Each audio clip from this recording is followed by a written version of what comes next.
ഒരു കുറച്ച് വിവാദമായിട്ടുള്ള വീഡിയോകൾ ഇപ്പോൾ വന്നുകൊണ്ടിരിക്കുകയാണ്.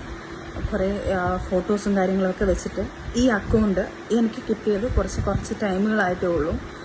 എനിക്ക് എൻ്റെ അക്കൗണ്ട് ഹാക്കായി പോയേക്കുമായിരുന്നു. ഹാക്ക് എന്ന് പറഞ്ഞാൽ എനിക്കറിയത്തില്ല ഇതെങ്ങനെയാണെന്ന്. എനിക്ക് ഓപ്പൺ ആക്കാൻ പറ്റുന്നില്ല, എൻ്റെ ഫോണിൽ നിന്ന് റെക്കോർഡ് ചെയ്യാൻ പറ്റുന്നില്ല. ഈ ന്യൂസ് കിട്ടിയത് എൻ്റെ ഫ്രണ്ട്സ് കുറേ പേര് എനിക്ക് മെസ്സേജ് ചെയ്തിട്ട് ഇങ്ങനെയാണ്, പിന്നെ കൺഗ്രാജുലേഷൻ അന്നേരം കാര്യങ്ങൾ തിരക്കിയപ്പോഴാണ് എനിക്ക് ലിങ്ക് ഇട്ട് തന്നപ്പോഴാണ് ഓരോരുത്തരുടെ യൂട്യൂബ് വീഡിയോസും കാര്യങ്ങളും ലിങ്കുകളും എല്ലാം ഇത് കാര്യങ്ങളൊക്കെ ഇട്ടപ്പോഴാണ് ശരിക്കും പറഞ്ഞാൽ ഞാൻ ഇതിൻ്റെ ഡീറ്റെയിൽസ് എടുത്തതും. ഞാൻ ഷാലുവിനെ വിളിച്ച് പാനിക്കായിട്ട് എൻ്റെ അക്കൗണ്ട് ഡീൽ ചെയ്തുകൊണ്ടിരിക്കുന്നത് ഷാലുവാണ്.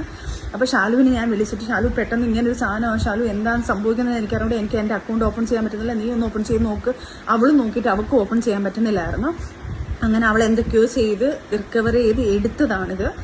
എടുത്തിട്ട് ഇപ്പം കാരണം അതിനകത്ത് വന്ന പോസ്റ്റുകൾ കാര്യങ്ങളെല്ലാം ഞങ്ങൾ ഡിലീറ്റ് ചെയ്തിട്ടുണ്ട്.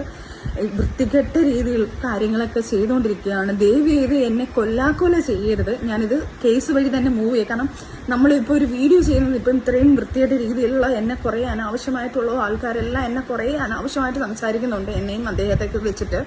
അപ്പം അതുകൊണ്ടാണ് ഞാൻ ഈ ഒരു വീഡിയോ ഇപ്പോൾ ചെയ്യുന്നത്. ഇപ്പം വീഡിയോ ചെയ്യാൻ പറ്റുന്ന ഒരു മാനസികാവസ്ഥയിലുമല്ല ഞാൻ. മാനസികാവസ്ഥയിൽ നിന്ന് ഞാൻ അങ്ങേയറ്റം തളർന്നിരിക്കുക. ഒന്ന് റിക്കവറായി വരുന്നതേ ഉള്ളൂ. ഓരോ ട്രോമയിൽ നിന്ന് ഞാൻ റിക്കവറായി വരുന്നതേ ഉള്ളൂ. എന്നെ കൊല്ലാക്കൊല ചെയ്യുകയാണ്. ആര് കൊല്ലാക്കൊല ചെയ്താലും ഞാൻ ജീവിക്കും. എൻ്റെ കുഞ്ഞുങ്ങൾക്ക് വേണ്ടി ഞാൻ ജീവിച്ചിരിക്കും. ചുമ്മാ ഇതാരും ആയിക്കോട്ടെ, ഞാൻ ആരാണെന്ന് ഇപ്പം മെൻഷൻ ചെയ്യുന്നില്ല. ഞാൻ നാളെ സ്റ്റേഷനിൽ പോയിട്ട് ഈ സർവീസ് സെല്ലിൽ പോയിട്ട് ഇതിൻ്റെ കാര്യങ്ങൾ എടുത്ത് ഇതാരായാലും ഇത് എന്തായാലും ഞാൻ പൊക്കിയെടുത്ത് വരും. ഇതാരാണ് ഇങ്ങനെ ചെയ്തത്, എൻ്റെ ഹാക്ക് ചെയ്തത് ആരൊക്കെയാണ്. ഇപ്പം എനിക്ക് എൻ്റെ സംശയങ്ങൾ ഞാൻ ആരൊക്കെയാണെന്ന് പറയുന്നില്ല. എനിക്ക് പല ആൾക്കാരെ സംശയമുണ്ട്. എൻ്റെ അക്കൗണ്ടിൽ തന്നെ എൻ്റെ അക്കൗണ്ട് ഓപ്പൺ ആയിരുന്ന പല അക്കൗണ്ടുകളും ഉണ്ട്. പക്ഷെ ഇതാര് ചെയ്താലും ഞാൻ തിരിച്ച് ഉറപ്പായിട്ടും നിയമത്തിൻ്റെ മുന്നിൽ കൊണ്ടുവരികയും ചെയ്യും. അത് ഞാൻ ഫോൺ ഓഫായിപ്പോയി.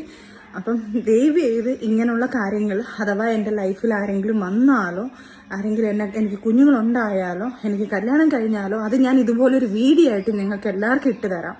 അപ്പം നിങ്ങൾക്ക് വിശ്വസിച്ചോ. അല്ലാതെ ഞാനിത് ഞാൻ കല്യാണം കഴിക്കില്ല, ഞാൻ ഇങ്ങനെയാണ് എന്ന് പറഞ്ഞ് ഞാനായിട്ട് വായായിട്ട് വന്ന് പറഞ്ഞോട്ടെ, നിങ്ങൾ വിശ്വസിക്കേ. ദയവ് ചെയ്ത് എന്നെ ഉപകാരം ചെയ്തിലും ഉപദ്രവിക്കരുത്. പിന്നെ ഇത് ചെയ്ത ആരായാലും അത് ഞാൻ നിയമത്തിന് മുന്നിൽ കൊണ്ടുവരും. അവരാരാണെന്നുള്ളത് അതിന് തക്കതായ ശിക്ഷ ഞാൻ മേടിച്ചു കൊടുത്തിരിക്കും. ഇനി എന്നെ ദ്രോഹിച്ച് കൊല്ലാൻ ഞാൻ അങ്ങനെ ജീവിച്ച് നിൽക്കത്തില്ല. അതാരായാലും അവർക്കൂടുള്ളൊരു വാണിംഗ് ആയത്. ഇനി അടുത്ത് ഈ ഫോൺ ഹാക്ക് ചെയ്ത് എൻ്റെ ഈ അക്കൗണ്ട് പോയാലും കുഴപ്പമില്ല. ഇനി എന്ത് ചെയ്തെന്ന് പറഞ്ഞാലും എന്നാലും നിയമവും കാര്യങ്ങളും എല്ലാം ഉണ്ടല്ലോ ഇവിടെ. അന്നേരം അതിൻ്റെ രീതിയിൽ ഞാൻ നീങ്ങിക്കോളാം.